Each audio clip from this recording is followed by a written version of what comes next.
Bueno, cuando hablamos de cantidad de movimiento lineal,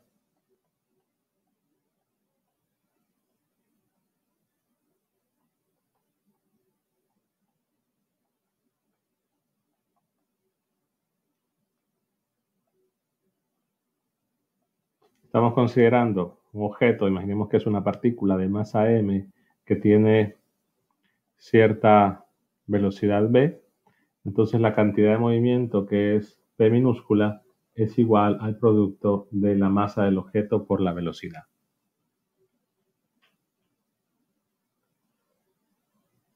La cantidad de movimiento es un vector y un vector que tiene la misma dirección que el vector velocidad. Sucede que si yo derivo la cantidad de movimiento con respecto del tiempo, tengo la derivada con respecto del tiempo de la masa por la velocidad. Si estamos considerando un sistema donde la masa es constante, entonces la masa sale de la derivada y lo que me queda, perdón, lo que me queda es la masa por la derivada de la velocidad, pero eso es justamente la aceleración. Entonces, esto será la fuerza neta. Es decir, que para una partícula de masa m, la razón de cambio con respecto al tiempo de su cantidad de movimiento es igual a la fuerza neta. Y fue de esa forma que Newton enunció la segunda ley en realidad. Si buscan la presentación, si buscan la presentación de la ley de Newton, pues van a ver que fue justamente de esa manera que está enunciada. La situación entonces es que cuando hablamos de un choque en general de dos objetos, simplemente estamos hablando de dos objetos que interactúan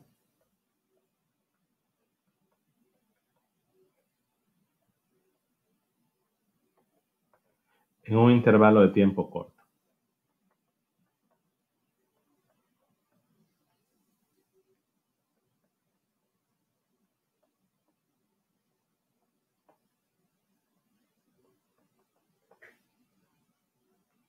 Que no asociamos al caso que la mayoría puede utilizar en su, bueno, que asocia generalmente cuando dice choque a una colisión entre vehículos, pero en realidad es más general. Es decir, una colisión de vehículos está catalogada como un choque, pero también podemos tener dos objetos que interactúan y que resultado de esa interacción se produce una fuerza, pero en realidad recordemos que esa fuerza podría ser una fuerza de contacto o podría ser una fuerza de campo. Pero quizá lo fundamental es que se actúa en un intervalo corto de tiempo. Entonces sucede que si tengo un objeto de masa m, ya vimos que la fuerza neta que actúa sobre él es igual a la derivada de la cantidad de movimiento con respecto del tiempo. Entonces, si esa cantidad de movimiento es una constante, en ese caso decimos que se conserva la cantidad de movimiento.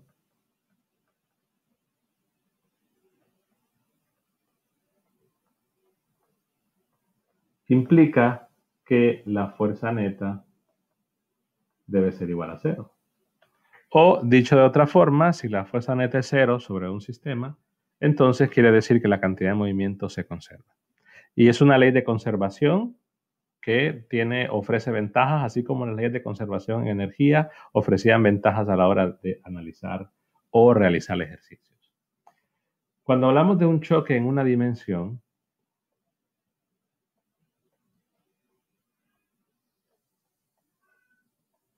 o una colisión en una dimensión, lo que estamos diciendo es que dos objetos, digamos un objeto M1, se está moviendo sobre esta línea,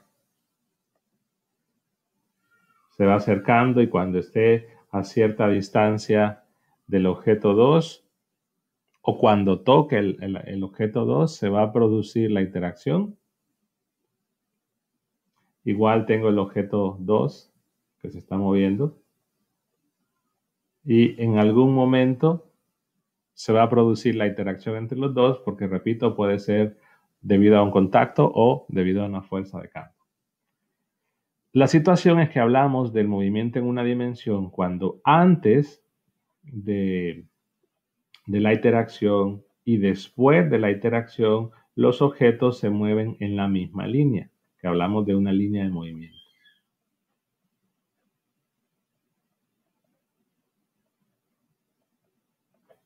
Es decir, el objeto 1 se está moviendo en esa línea antes de chocar. Cuando interactúa con el objeto 2, puede que se mueva hacia un lado o hacia un otro, pero se mantienen moviendo en esa misma línea. Igual el objeto 2. Es decir, los objetos siempre, su movimiento se mantiene en esa línea, entonces podemos considerar que el movimiento es en una dimensión. Si en cambio el objeto 2 se está moviendo en una línea diferente a la que se mueve el objeto 1, de repente el objeto 2 se está moviendo de esta forma y va a impactar al objeto 2, o que ambos se están moviendo en la misma línea, pero luego del choque el objeto 2 se mueve en una línea diferente a la que se venía moviendo y a la que se estaba moviendo el objeto 1, entonces hablamos de un choque en dos dimensiones. Momentáneamente vamos a trabajar con choques en una dimensión y con choques en dos. La situación es que si yo hablo de la cantidad de movimiento del objeto 1, que es masa por V1, yo puedo hablar de lo que hay o de su cantidad de movimiento antes del choque y después. En ese sentido, yo puedo hablar la cantidad inicial del objeto 1 es igual a la masa por la velocidad inicial de 1 y la cantidad final del objeto 2 es la masa por la velocidad final del objeto 2. La situación es que del objeto 1, perdón, voy a analizar solo comparar el 1. Esta cantidad, que es la del objeto 1, en un choque no se conserva.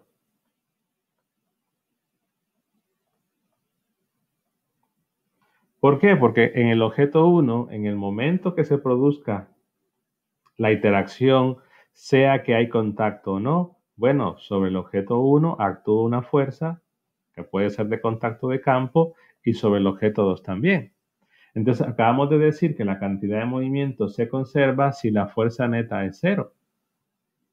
Entonces, durante el instante antes, durante y después, sobre el objeto 1 hay una fuerza Q y sobre el objeto 2 también. Por lo tanto, no se conserva la cantidad de movimiento individual. O sea que el P inicial de 1 no es igual al P final de 1, ni tampoco el P inicial de 2 no es igual al P final de 2. Lo que sí se conserva es la cantidad de movimiento de ambos. Recordemos que estos son vectores.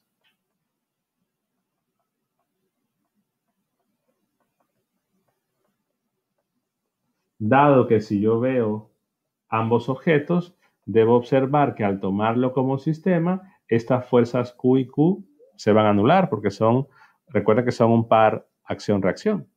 Entonces, la cantidad que se conserva es la cantidad inicial de ambas, que es la masa por la masa 1, velocidad inicial de 1, más la masa 2, velocidad inicial de 2, debe ser igual a la masa 1, velocidad final de 1, más la masa 2, velocidad final de 2. Y esta es la conservación o la ecuación de la conservación de la cantidad de movimiento para mi sistema formado por dos objetos.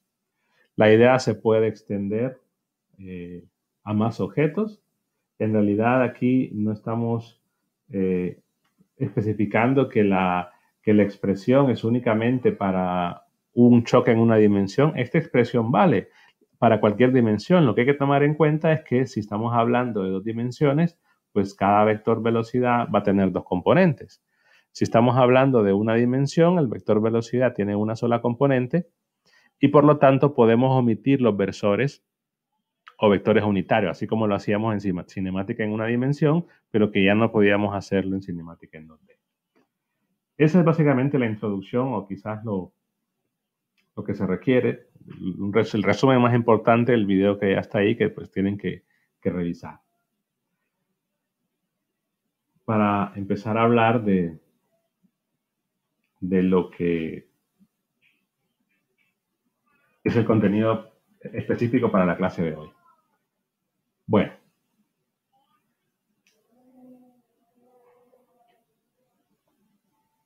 Vamos a especificar o indicar que durante un choque, que repito, el choque como tal, el que estamos definiendo en física 100, no necesariamente implica que tenemos un contacto. Pero durante ese contacto, como hay una fuerza que está actuando sobre cada uno, podemos tener una etapa. Imaginemos que hay contacto, que son dos personas que vienen corriendo con unas pelotas.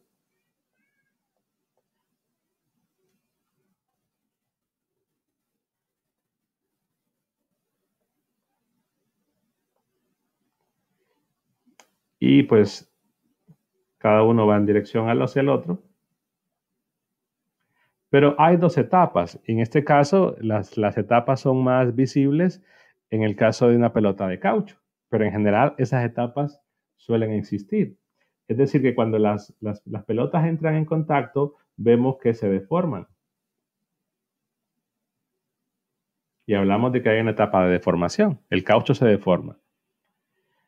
Luego, por el efecto, ¿no?, del choque mismo y de esa fuerza que se produce,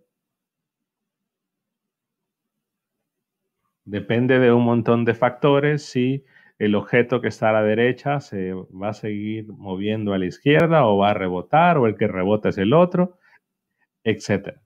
Pero lo importante es que mientras hay un contacto, hay una etapa de deformación. Luego que se separan, porque imaginemos que se separan, entonces lo que va a suceder es que hay una etapa de restitución.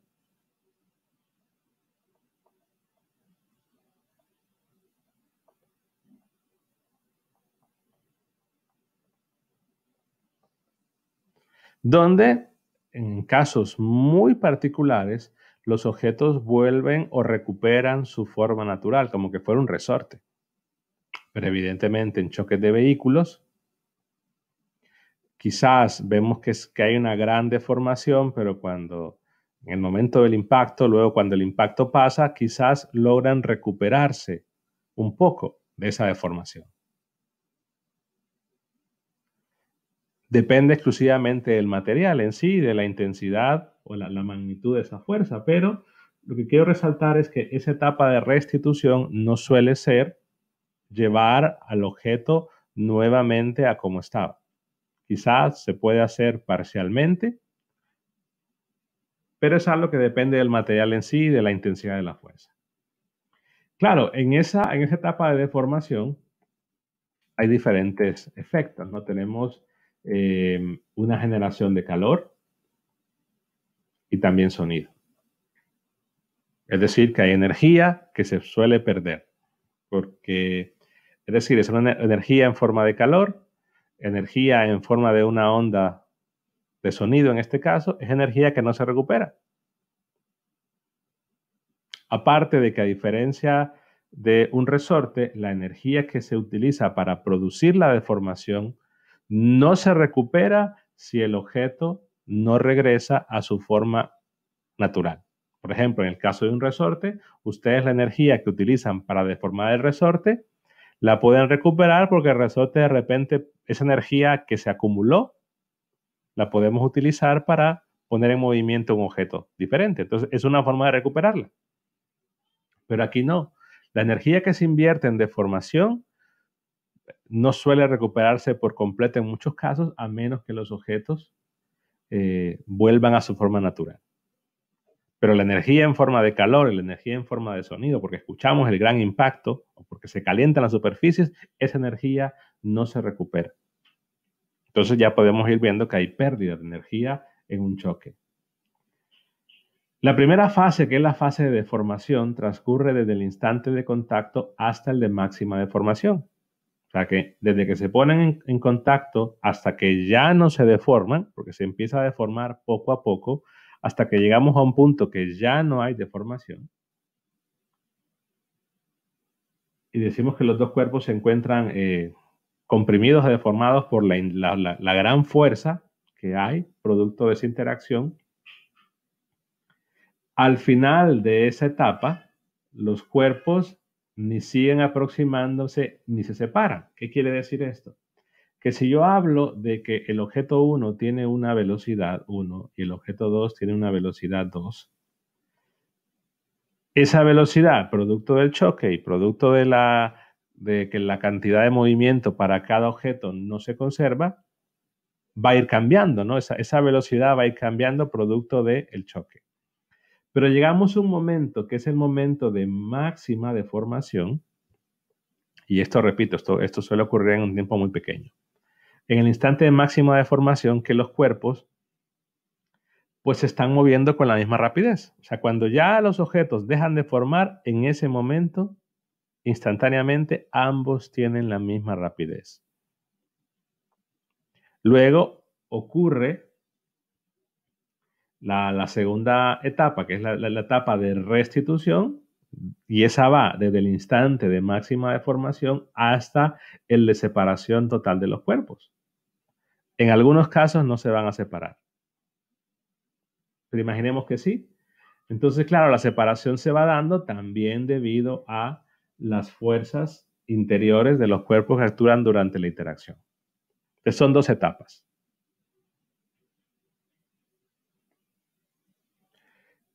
La situación entonces que podemos medir el impulso de esas fuerzas y a través de esa idea hablar de lo que es el coeficiente de restitución. El coeficiente de restitución, este coeficiente que vamos a mencionar ahorita, no suele aparecer en los libros de física básica, ni en el de Serway, ni en el de SIRS, que es el libro, entre comillas, oficial, pero dentro de la bibliografía para esta sección, en los contenidos de la planificación por día, ahí está la bibliografía, está el libro de Singer, donde sí se trata o se discute en este tema. O sea, que no esté en el libro no quiere decir que no se vaya a evaluar. Hay referencias para eso. Entonces, veamos las etapas, ¿no? Digamos que antes del choque, durante el choque, en el periodo que se alcanza la máxima deformación y después del choque. En realidad, el choque abarca desde el instante que empieza la interacción, la parte de deformación, hasta que llegamos a la parte de deformación máxima y luego la parte de restitución. O quizás una restitución parcial. Consideremos entonces que durante la etapa de máxima deformación, que ya mencioné que los objetos tienen la misma velocidad, esa velocidad es v sub 0.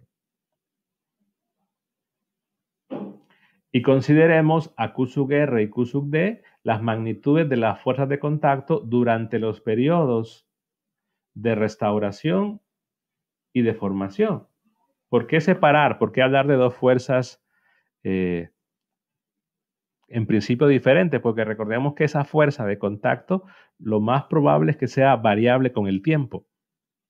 Entonces hay que distinguir un valor de esa fuerza Q en la etapa de restauración y un valor de esa fuerza Q de contacto o de interacción, porque vuelvo a decir, no puede haber un choque sin contacto, pero distingo dos etapas porque es una fuerza que es variable con el tiempo.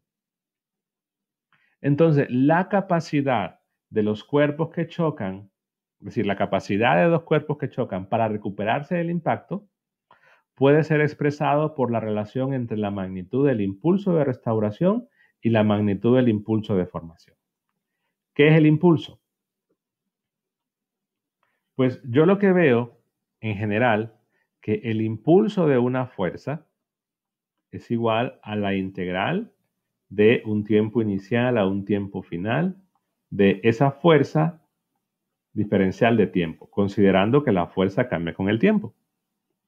Y esto es el impulso de la fuerza.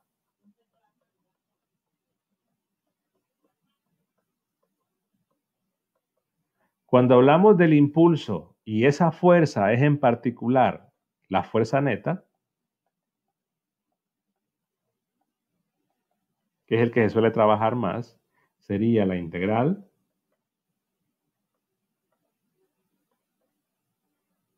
Esto se puede probar que es igual al cambio en la cantidad de movimiento. En el caso de arriba, no necesariamente, únicamente cuando estemos hablando de la fuerza neta es que podemos decir que el impulso de la fuerza neta es el cambio en la cantidad de movimiento. Pero si nosotros observamos acá y observo cada objeto, pues puedo considerar que si la única fuerza horizontal en este caso es la fuerza de interacción entre los dos, entonces esa fuerza Q sub R y Q sub D que actúa sobre cada objeto es la fuerza neta en cada etapa, pero tendría que verlo de forma individual.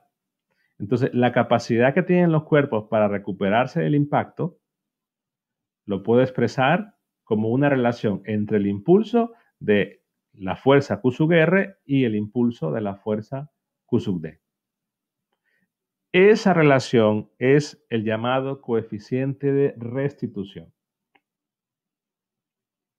Quiere decir entonces que el coeficiente se está viendo como el cociente, la división entre dos impulsos, es decir, el cociente, la división entre dos integrales.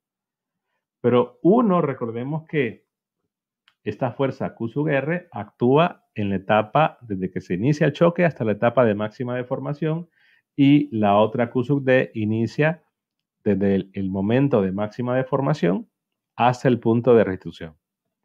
Y que en ese momento de máxima deformación hemos establecido que la velocidad es igual y yo he colocado un valor V sub 0, que más adelante podemos calcular incluso cuánto es ese valor V sub 0. Pero el coeficiente E mide ese cociente, ¿no?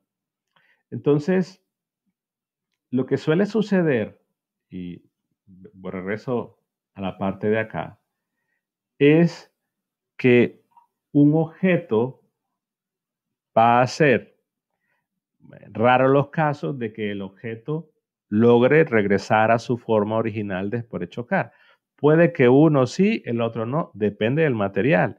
Pero lo que normalmente sucede es que el objeto queda con algún tipo de deformación, aunque sea muy pequeño. Entonces, si yo hablo de los impulsos de restitución y yo hablo del impulso de deformación, ¿cuál impulso o cuál efecto creen ustedes que va a ser más grande? Hablando del impulso, y pensemos en que el objeto no necesariamente va a regresar a su forma original. Entonces, ¿qué impulso creen que sea mayor? ¿El impulso de deformación o el impulso de restitución o de restauración?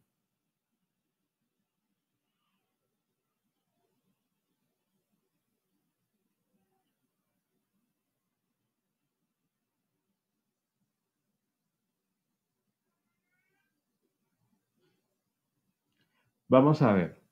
Si un impulso me produce la deformación y el otro impulso me debería de lograr, en el mejor de los casos, recuperar al objeto de esa deformación.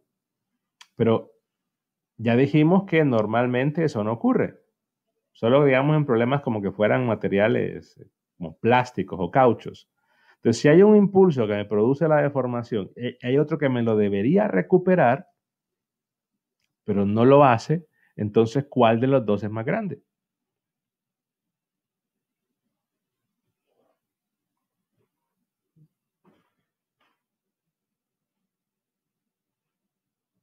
El de deformación. Ahora, el impulso de restauración va a ser igual al de deformación. Restauración sería igual al de deformación únicamente en el caso de que el objeto regresa a su forma original. Pero eso no suele ocurrir en la mayoría de los casos. Entonces lo que va a ocurrir es que el impulso de restauración va a ser más pequeño.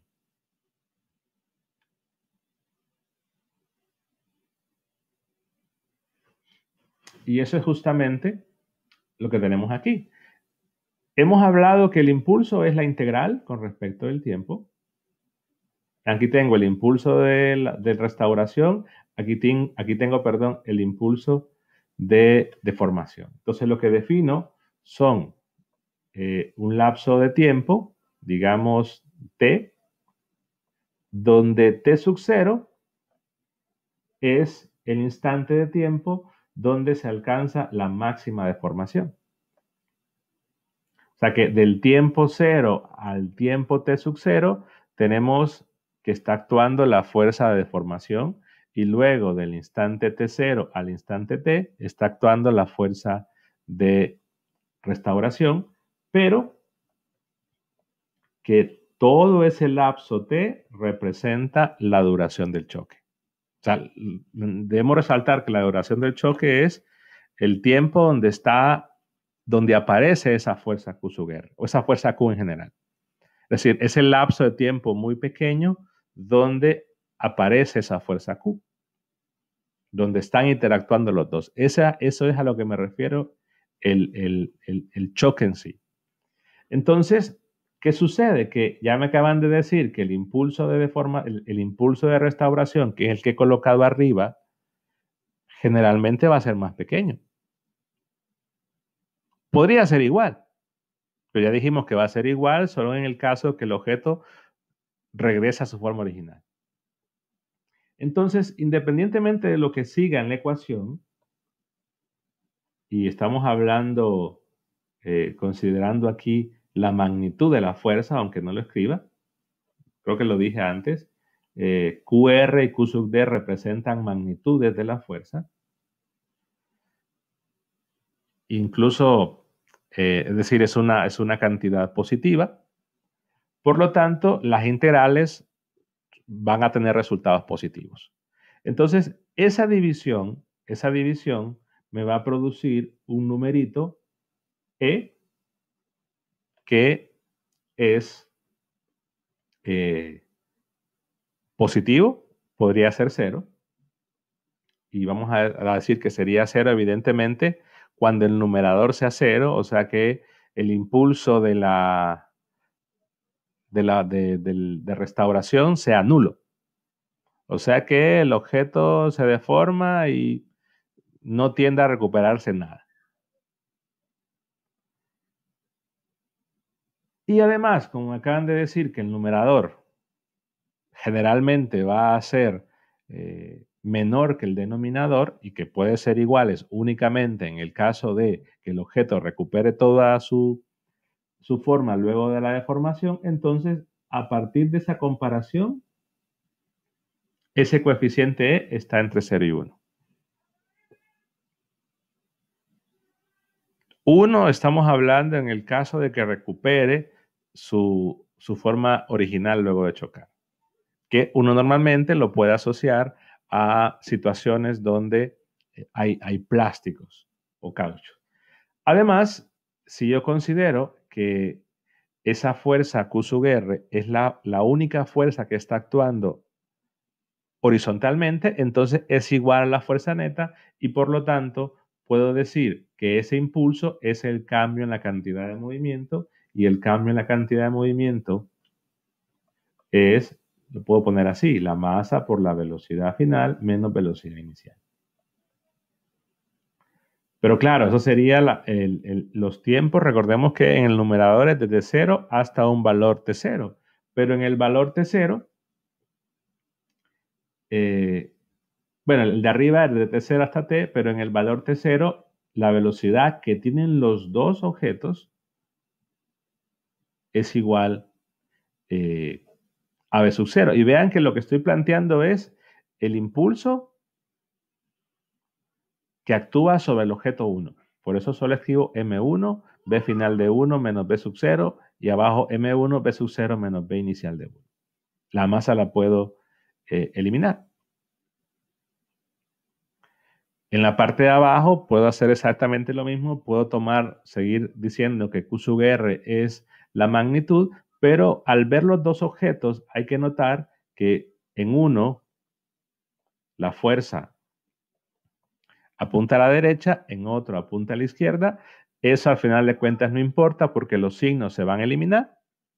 Lo que sí que aquí debo considerar que es el impulso que actúa sobre el objeto 2, por eso escribo M2, B final de 2 menos B sub 0, lo mismo en el denominador. Y la masa 2 se elimina. Pero claro, como aquí estoy midiendo, estoy haciendo el cociente de los impulsos, del impulso de deformación y el impulso de restauración sobre cada objeto por separado, pero al final de cuentas esas cantidades son iguales. Entonces lo que hago es igualar. Esta cantidad tiene que ser igual a esta. Entonces lo que hacemos es comparar ese cociente de impulsos y como estamos hablando de que es la misma interacción, es decir, pueden ver las cantidades aquí. La única diferencia serían los signos porque una fuerza va a la izquierda y otra va a la derecha, igual en el denominador. Por esa razón es que los E son iguales, considerando que son los dos objetos que están interactuando. ¿Qué sucede entonces? Que si yo hago la comparación y digo, bueno, esta cantidad es igual que esta, la información que normalmente puedo saber es la velocidad que tiene justo antes de chocar y la que tiene justo después y justo antes. Luego también en el objeto 2 lo mismo. Es decir, si vemos la imagen, los valores de velocidad que tienen antes de chocar y los que tienen después son los que aparecen en esa ecuación. Pero estamos considerando que esos valores son a una distancia extremadamente pequeña. Cuando ya, por así decirlo, los objetos están casi rozando. Entonces, lo que no sé en principio, en este caso, es, bueno, ¿cuánto es B sub 0? ¿Y cuánto es E? Entonces, si ustedes plantean un sistema de 2×2, porque tienen dos ecuaciones, y voy a escribir E y acá, entonces tienen dos incógnitas. ¿Esas incógnitas cuáles son? El valor de E y el valor de B sub 0. Pero vean que ese coeficiente de restitución que me mide esa razón, o la capacidad del objeto para recuperarse de su forma después de chocar, no depende de la masa. No hay una dependencia directa de la masa. Sí vamos a ver que hay una dependencia indirecta, pero que quizás en esta ecuación no es visible, pero la dependencia la tiene, aunque en la ecuación no aparezca. ¿Qué hacemos entonces? Ver un sistema de 2×2 y en ese sistema yo puedo despejar E y dejar E en función únicamente de B final y B inicial de los dos objetos y también B sub 0 lo puedo dejar en función de B inicial, B final de los dos objetos. En la presentación únicamente les coloco el despeje de E, que es este.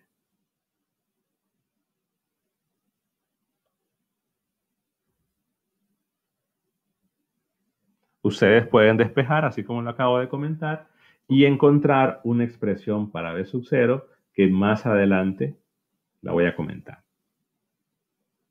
Entonces, hemos definido el valor de E, hemos resaltado que ese valor de E es un número positivo y que está entre 0 y 1.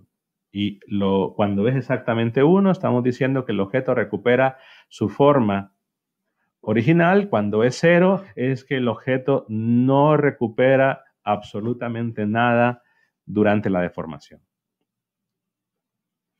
Pensemos en términos de energía. Ya dijimos, en el momento del choque,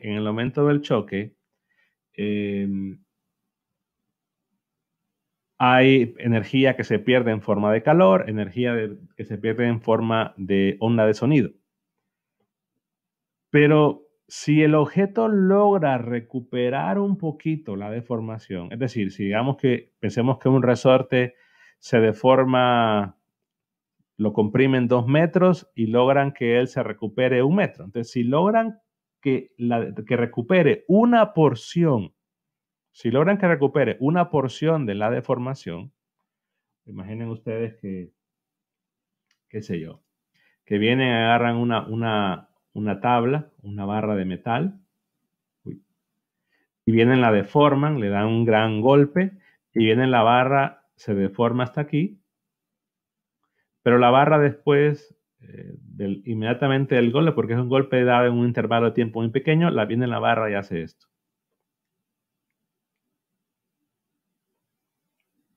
Entonces, esta es la máxima deformación.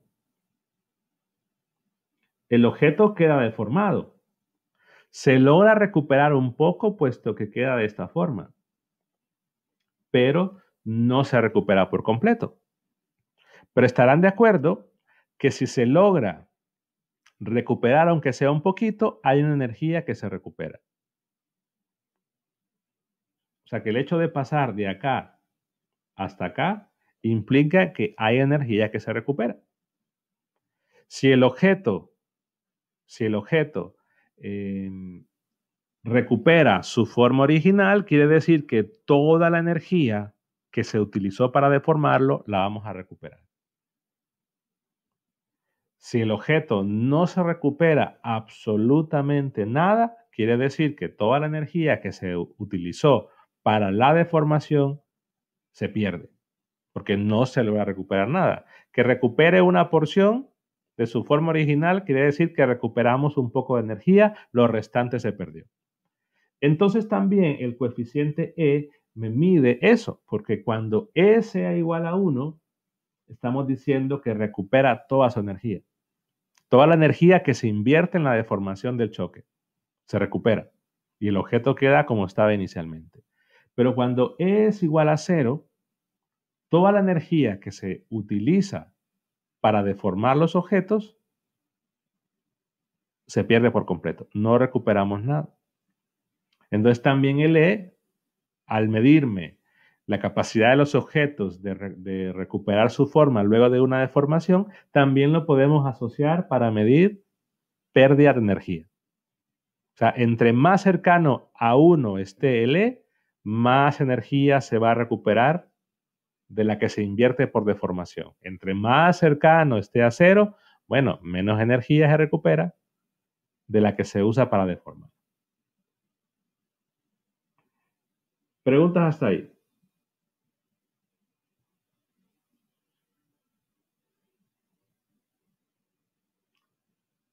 ¿No? La mayoría de libros que mencionan el E hacen una descripción extremadamente superficial de lo que es, y realmente muchos alumnos que solo ven un libro donde les dan la fórmula del E no entienden qué significa. Por eso es que hago tanto detalle en esto. Ya dijimos que el valor de E siempre está entre 0 y 1, depende en gran medida de los materiales, pero también varía de manera considerable con la velocidad del impacto y la forma y tamaño de los cuerpos. O sea que es una propiedad que depende del material, de los cuerpos, de la fuerza, etc.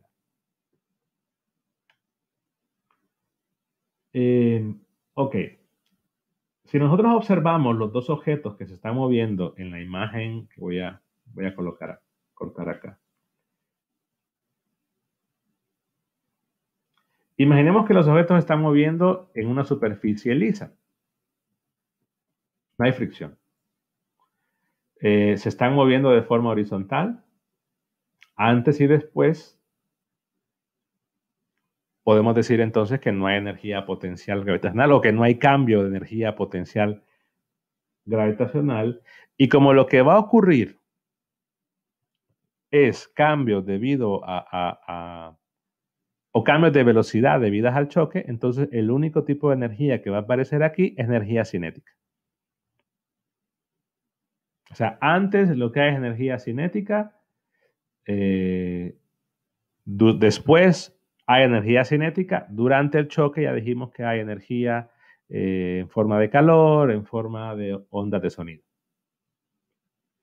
Pero lo importante es que si hay una pérdida de energía, energía que no se recupera, o sea, energía que se pierde en forma de calor, energía que se pierde en forma de sonido, energía que se pierde en la deformación y no se recupera, esa energía que se pierde es tomada o es sacada de la energía que había, pero cinética.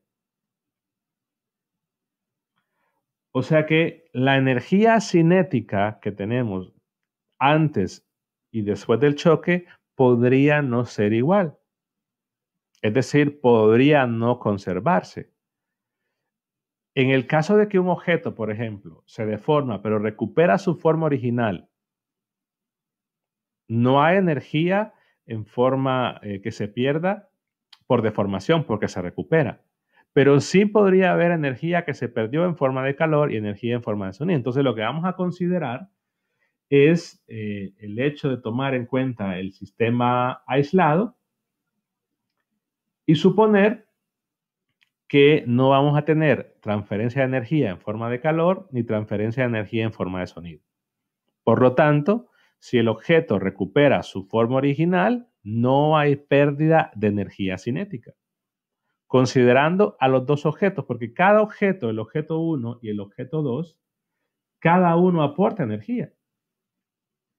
Es decir, puede que tengamos 5 joules del objeto 1 y 3 joules del objeto 2. En total hay 8 joules. Pero como las velocidades de cada objeto van a cambiar, la rapidez probablemente cambie, la dirección depende de un montón de cosas, pero pensemos de que la velocidad cambia producto del choque, pero cambia de manera individual. Entonces, esa energía se va a redistribuir, se redistribuye. Los 8 joules se van a recuperar en la etapa del choque si fuera 1. Entonces, luego de tener E igual a 1, voy a tener 8 joules, pero pueden ser, qué sé yo, 2 y 6 o 4 y 4, pero al final de cuentas voy a tomar o voy a tener siempre los 6 joules y considero que no hay pérdida de energía en forma de calor y en forma de onda de sonido cuando E es igual a 1. O sea que si aquí se pierde energía, tiene que ser energía cinética. ¿Dónde va a estar la energía? Ya mencioné dónde se va a perder. ¿Cómo podría medir si se perdió? Bueno, si yo quiero saber cuánta energía se pierde, debo ver cuál fue la variación de la energía cinética de ambas. ¿Cómo así? Que si ambas, por ejemplo, antes ambas sumaban 8 joules, pero ya el E no es 1, imaginemos que el E es menor que 1, y ya después ambas me suman 6 joules, yo digo, bueno, antes tenía 8 joules de energía, una aportaba 5, la otra aportaba 3, ahora una aporta 2, la otra aporta 4, antes tenía 8, ahora tengo 6, se perdieron 2 joules. Y ya dijimos de qué forma se puede perder, pero vamos a trabajar, al menos ahorita, sin considerar esa energía en forma de calor o energía en forma de sonido, sino llamarlo como una sola cantidad, energía que se perdió durante el choque. Y no vamos a detallar cuánto fue por calor, cuánto fue por sonido, sino a llamar de un solo al término energía que se perdió del choque. Entonces, si yo veo la resta, lo que tengo en el estado final de energía cinética de los dos objetos menos lo que tengo en el estado o lo que tenía en el estado inicial de los dos objetos, la resta me da 2 joules que se perdieron. Entonces, así defino las pérdidas de energía de cualquier forma que ya se mencionó. El delta de K, que lo puedo plantear viendo lo que cambió la 1, lo que cambió los 2, o lo puedo escribir el delta de la suma de los dos. En realidad, eso da lo mismo. Y tengo entonces simplemente la expresión de cómo cambia la energía cinética considerando a los dos objetos. Entonces, si hay pérdida de energía, si hay pérdida de energía, estamos diciendo que la energía cinética de los dos objetos antes y después ya no va a ser igual. Si no se pierde energía de ninguna forma, estamos diciendo que la energía cinética de los dos objetos, al sumarla, es la misma, por lo tanto, la energía cinética se conserva. Ahora, ¿cuándo se va a conservar? En aquel caso que no tengamos ningún tipo de pérdida, que va a ser el elástico, cuando es igual a 1, que lo asociamos con materiales elásticos o plásticos, suponiendo que no hay pérdida por calor ni pérdida de sonido, que eso realmente se puede suponer. De ahí, en cualquier otro choque que yo quiera ver cuánta energía se perdió, lo que tengo que ver es esta resta, pero repito, no puedo decir cuánto fue por calor, cuánto fue por sonido o por deformación. Entonces, el ejemplo inicial de las pelotas de caucho, mencionamos que por el tipo de material, los objetos regresan a su forma original, es decir, se deforman, pero esa deformación se desaparece porque vuelven a como estaban inicialmente. Esa puede ser una forma de verlo. También podemos considerar que los objetos que van a chocar y que pensemos en un contacto y que en ese contacto los objetos son extremadamente duros. Yo suelo poner el ejemplo siempre de las bolas de billar, que son extremadamente duras.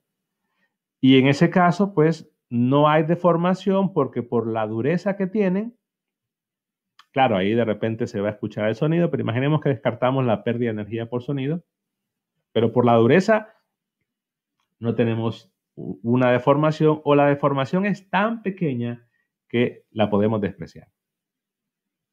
Pero lo importante es que ya sea por el material, que el caucho, porque el material es duro o porque de repente los objetos no se tocan, por ejemplo, pensemos en imanes que los impulsan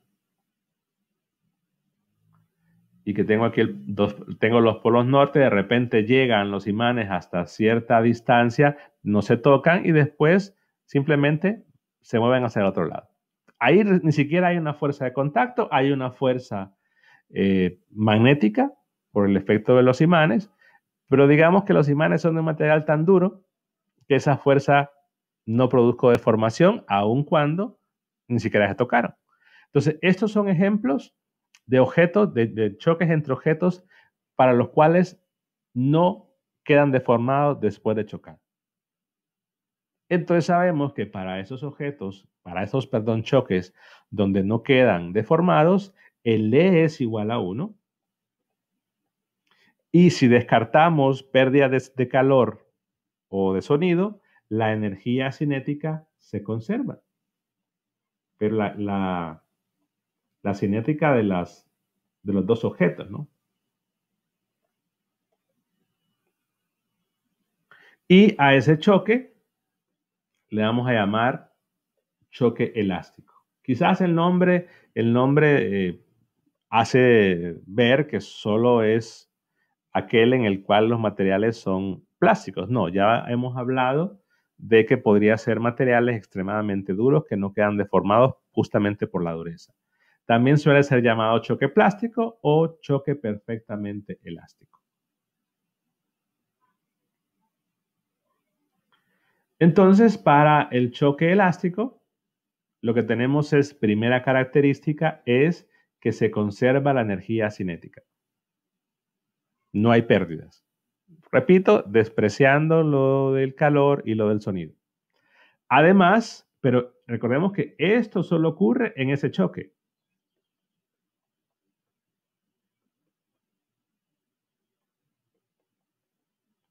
La otra característica es que se conserva la cantidad de movimiento y esto de conservarse es en cualquier choque.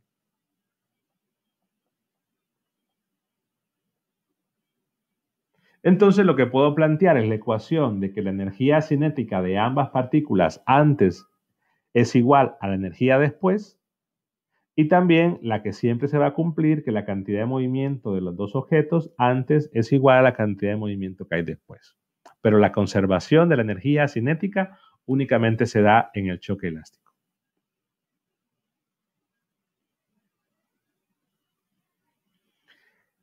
Si nosotros hacemos un arreglo combinando estas ecuaciones, lo que llegamos es a esta expresión. El cálculo lo hacen ustedes después, simplemente divido una ecuación entre la otra y llegamos justamente a esto, pero esta es la definición de E. O sea, combinando el hecho de que se conserve la cantidad de movimiento y que se conserva la energía cinética sin tan siquiera haber hablado de E, se llega a la expresión y se confirma que es igual a 1. Entonces, es otra forma de verlo. O sea que en un choque elástico, ya hayamos definido que porque el impulso de deformación era exactamente igual al impulso de restitución, el E es igual a 1, pero también se confirma por el hecho de que se conserve la energía cinética.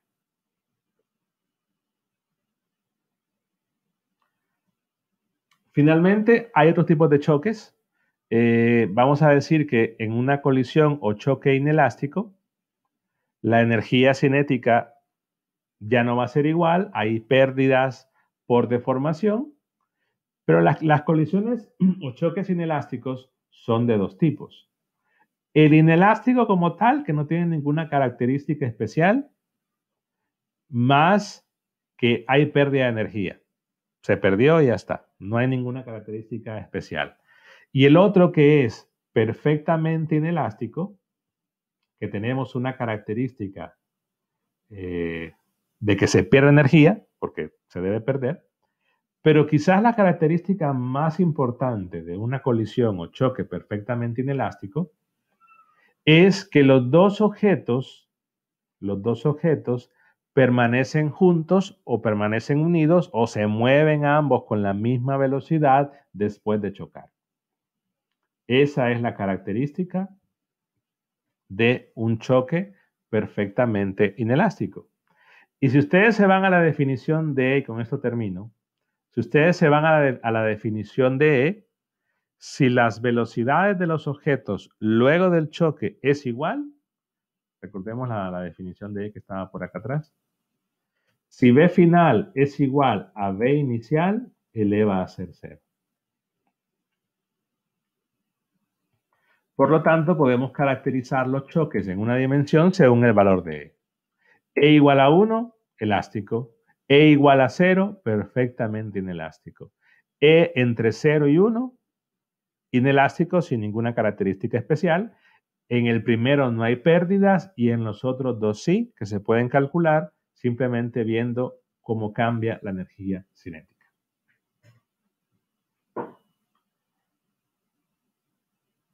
Bueno, con esto ya finalizamos la clase. Doy chance hacia ahí preguntas.